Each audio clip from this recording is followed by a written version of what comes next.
সেটিংসটা আছে night shift. এই night শিফটের কাজ কি? প্রথমত এই নাইট শিফটের কাজটা একটু জেনে নেই।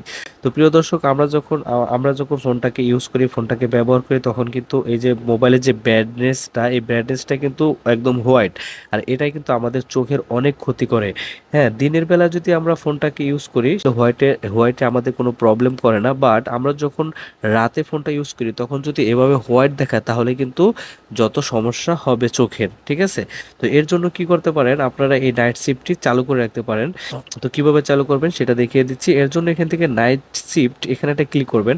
এখানে ক্লিক করার পরে উপর দিকে দেখতে পারবেন শিডিউল। আমি যদি এখান থেকে এটাকে অন করে দিই, অন করে দিলে আপনারা দেখতে পারবেন ডিসপ্লের আলোটা একটু লালচে লালচে কালারের হয়েছে। এই ডিসপ্লে যে লাইটটা আছে এটা কিন্তু রাতে কোনো ক্ষতি করবে না চোখের, আপনার চোখটা কিন্তু খুব ভালো থাকবে। এর জন্য এটা অন করে দেবেন। অন করার পর নিচের দিকে দেখতে পারবেন ফরম আর টু। আমরা যদি এখান থেকে টাইম দেখতে চাই